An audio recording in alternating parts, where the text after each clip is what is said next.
Hey everybody, I'm going to go over the first vocab words with you from lesson 1. So let's do this. And I'm just going to read them, read the definition and the sample sentences, just so it puts it out there and you hear it and you start getting it in your mind. So the first word is asperity, sharpness or harshness of manner. Example, there was a noticeable asperity in her voice as she scolded the children for teasing Andrea. There was a noticeable sharpness in her voice, asperity. And the second one, roughness of surface, unevenness. So it could also be used like that. Running my fingers over the new countertop, I detected a certain asperity. So those are kind of different meanings, but both for the word asperity. Next word is bane. Bane, a noun. The other one was a noun also. A noun, a person or thing that destroys or causes harm. Juanita's little brother was the bane of our slumber party. You often hear that word. I always hear the word used like this. She was the bane of his existence. So like something that was a real problem in someone's life, for instance. So obviously at the slumber party, Juanita's little brother was a bane. He was the bane of the slumber party. He was the thing that caused harm or destruction. Baneful, another form of the word, an adjective, is causing destruction or ruin. So Hitler's baneful rule ended with his death in 1945. So his destructive rule. You can see that baneful in that case is modifying or describing the noun rule. All right, next is buffoon. A buffoon, you probably already know that one, is a person who often makes attempts to be funny, a clown or a fool. Although he acted like a buffoon at parties, Matt was usually rather serious. And then we have doleful, an adjective, mournful or full of sorrow, causing grief. So hear how it's going to describe a noun because it's an adjective. The doleful look on her face told me she had not gotten the grant to go to the summer program. So the sad look on her face.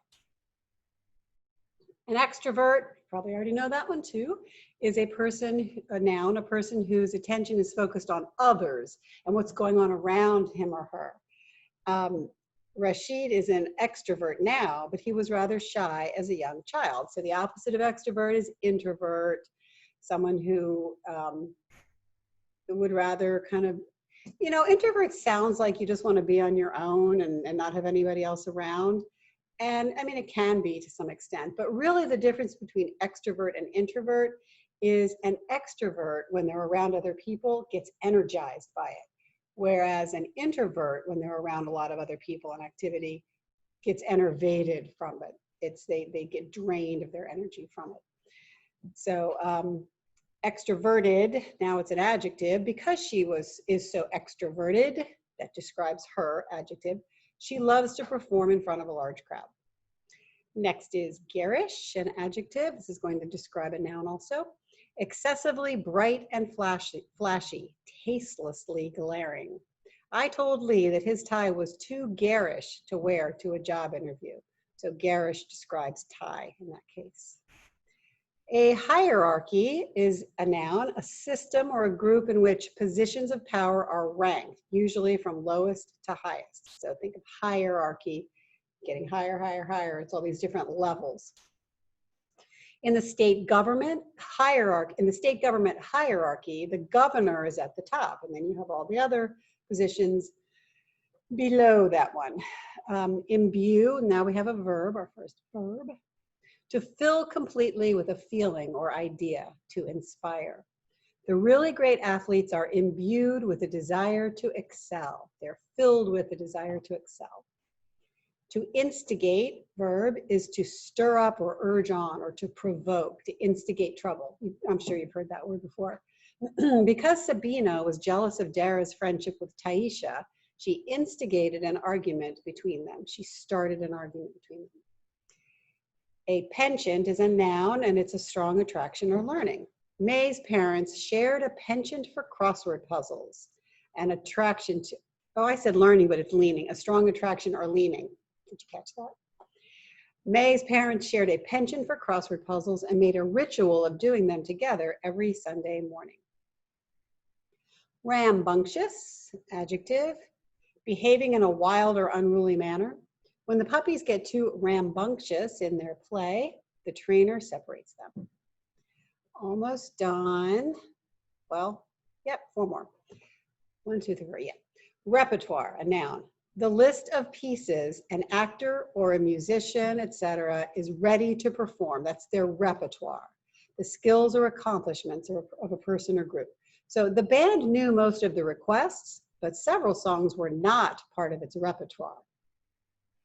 Okay, next is rudiment, noun, a basic principle or skill. So this book teaches the rudiments, the basics of cooking, but it will not make you a master chef. Second is an undeveloped or beginning stage.